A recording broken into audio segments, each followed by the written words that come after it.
ఈ వీడియోలో మనం టమాటా నిలవ పచ్చడి రెసిపీ తయారీ విధానం చూద్దామండి. ఈ పచ్చడిని ఎండతో పని లేకుండా చాలా త్వరగా చేసుకోవచ్చు. చాలా టేస్టీగా ఉంటుంది. రైస్లోకే కాదు, ఇడ్లీ దోశల్లోకి కూడా అదిరిపోతుంది. ఇంకా ఈ ప్రాసెస్ చూసేద్దాం. అందరికీ నమస్తే, welcome back to my channel. నేను మీ నాగలక్ష్మి. ముందుగా ఇక్కడ నేను 1/2 కేజీ టమాటాలను తీసుకున్నాను. దీన్ని శుభ్రంగా కడిగి తడి లేకుండా తుడిచిన తర్వాత పైన ఉన్న బ్లాక్ని తీసేసేసి టమాటా ముక్కల్ని 4 కానీ 8 ముక్కలుగా కానీ కట్ చేసుకోవాలి. ఇంకా వీడియోలో చూపించిన విధంగా ఇంకా ఈ విధంగా అన్నిటిని కట్ చేసుకొని దీనిని మిక్సీ జార్లో యాడ్ చేసుకోవాలి. ఇంకా మిక్సీ జార్లో ఈ టమాటా ముక్కలు వేసిన తర్వాత దీనిలోకి 20 నుండి 25 గ్రాముల వరకు చింతపండుని యాడ్ చేసుకోవాలి. ఇంకా అలానే దీనిలోకి ఒక 10 నుండి 12 వెల్లుల్లి రెబ్బల్ని పొట్టు తీసి యాడ్ చేసుకొని దీనిని మిక్సీ పట్టుకోవాలి వీడియోలో చూపించిన విధంగా. తర్వాత పొయ్యి మీద ఇలా ఒక కళాయిని పెట్టుకొని దానిలోకి 1/2 స్పూన్ వరకు మెంతులు వేసుకొని కొంచెం వేగనివ్వాలి. ఇది వేగిన తర్వాత 1/2 స్పూను ఆవాలను యాడ్ చేసుకోవాలి. ఆవాలను కూడా కొంచెం చిటపటానేంత వరకు వేగించుకోవాలి. ఇంకా ఇలా వేగిన తర్వాత వీటిని తీసి పక్కన పెట్టేసి మిక్సీలో పట్టుకొని పొడి చేసుకోవాలి. తర్వాత మళ్ళీ అదే కళాయిలోకి 100 నుండి 120 ml వరకు వేరుశనగ నూనెని యాడ్ చేసుకోవాలి. ఈ ఆయిల్ హీట్ అయిన తర్వాత దీనిలోకి తాలింపు దినుసులను యాడ్ చేసుకోవాలి. జీలకర్ర, ఆవాలు, పచ్చిశనగపప్పు, సాయగుళ్ళని 1.5 నుండి 2 స్పూన్ల వరకు యాడ్ చేసుకోవాలి. అలానే 3 ఎండుమిర్చిని కట్ చేసి యాడ్ చేసుకోవాలి. ఇందులోనే దంచిన వెల్లుల్లి రెబ్బను ఒక 10 వరకు యాడ్ చేసుకోవాలి. ఇంకా వీటిని కలుపుకొని కొద్దిగా వేగనివ్వాలి. ఇంకా ఇది ఈ విధంగా వేగుతున్నప్పుడు దీనిలోకి ఒక రెబ్బ కరివేపాకుని చక్కగా ఒలిచి యాడ్ చేసుకోవాలి. ఇంక ఇది కొంచెం వేగిన తర్వాత దీనిలోకి మనం మిక్సీ పట్టిన టమాటా పేస్ట్ని ఇందులో యాడ్ చేసుకోవాలి. ఇంకా ఈ టమాటా పేస్ట్ని మొత్తం కలిసేటట్టు చక్కగా కలుపుకోవాలి. మొత్తం అంతా కలిసేటట్టు ఇంకా అంతా కలుపుకొని దీనిని వేగనివ్వాలి. ఇది వేగడానికి ఒక 5 మినిట్స్ నుండి 7 మినిట్స్ వరకు పడుతుంది.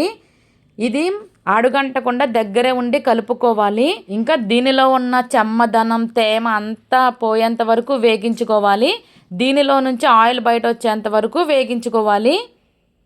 ఇంకా దీనిని దగ్గరే ఉండి కలుపుకుంటూ ఉండాలి. ఇంకా అలానే ఫ్రెండ్స్, నా వీడియోస్ మీకు నచ్చితే తప్పకుండా లైక్, సబ్స్క్రైబ్ చేయండి ఫ్రెండ్స్. ఇంక ఇది చక్కగా వేగుతూ ఉంది. ఇంకా దీనిని ఇలా కలుపుకుంటూ వేగించుకుంటూ ఉండాలి.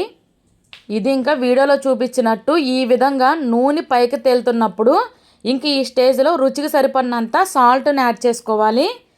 అలానే రుచికి సరిపడినంత కారాన్ని యాడ్ చేసుకోవాలి. గ్రామ్స్లో చెప్పాలంటే ఒక 20 నుండి 25 గ్రామ్స్ వరకు సరిపోతుంది. యాడ్ చేసిన తర్వాత కొద్దిగా పసుపుని యాడ్ చేసుకోవాలి. ఇంకా వీటన్నిటిని మొత్తం కలిసేటట్టు చక్కగా కలుపుకొని వేగనివ్వాలి. కారం, ఉప్పు వేసిన తర్వాత మరీ ఎక్కువసేపు వేగించక్కర్లేదు. ఒక 5 మినిట్స్ అలా వేగిస్తే సరిపోతుంది. లేదంటే నల్లగా అయిపోతుంది ఈ పచ్చడి కలర్ అనేది. ఇంకా ఈ విధంగా కలుపుకుంటా వేగించుకుంటూ ఉండాలి. లేదంటే కింద అడుగంటిపోయి మాడిపోతుంది. ఇది ఒకటి గుర్తుపెట్టుకోండి. మూకుడికి సైడ్ అమ్మట ఉన్నా సరే దానిని మనం గరిటెతో ఎప్పటికప్పుడు తీసుకుంటా చక్కగా కలుపుకుంటూ ఉండాలి. ఇది ఈ విధంగా వేగిన తర్వాత దీనిలో సాల్ట్, కారం సరిపోయిందో లేదో చెక్ చేసుకోవాలి. సరిపోతే ఇక్కడ యాడ్ చేసుకొని వేగనివ్వాలి. సాల్ట్, కారం అన్నీ చక్కగా వేగిపోయి మళ్ళీ నూనెలో పైకి తేలుతుంది కదా. ఇంకా ఈ స్టేజ్లో మనం మిక్సీ పట్టిన ఆవాలు, మెంతుల పొడిని ఇక్కడ యాడ్ చేసుకోవాలి. ఒకవేళ మీకు తక్కువే ఉంది కాబట్టి ఇది మిక్సీలో నలగదంటే మీరు కొంచెం రోట్లో దంచుకొని అయినా యాడ్ చేసుకోవచ్చు.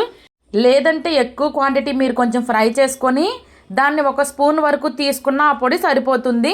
ఇంక ఇది వేగిన తర్వాత 1 మినిట్ ఇంకా స్టవ్ ఆఫ్ చేసేసుకోవాలి. ఇక్కడ ఈ మొత్తం ప్రాసెస్లో ఎక్కడ తడి అనేది మాత్రం తగలకూడదు.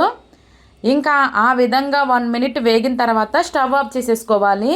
స్టవ్ ఆఫ్ చేసేసుకొని దీని మీద ఏ మూతని పెట్టకుండా మొత్తం పూర్తిగా చల్లారనివ్వాలి. ఇంకా ఈ విధంగా కంప్లీట్గా చల్లారేంత వరకు దీని మీద మూత అనేది ఏమీ పెట్టకూడదు. ఇలా పూర్తిగా చల్లారిన తర్వాత మాత్రమే దీన్ని మనం స్టోర్ చేసుకోవాలి. ఇక్కడ నేను ఒక గాజు కంటైనర్లో స్టోర్ చేసుకుంటున్నాను. ఇది మనకి ఎక్కువ రోజులు నిల్వ ఉండాలంటే దీనికి తడి అనేది తగలకుండా మనం జాగ్రత్తగా చూసుకోవాలి. అప్పుడే ఎక్కువ కాలం, ఎక్కువ రోజులు నిల్వ ఉంటుంది.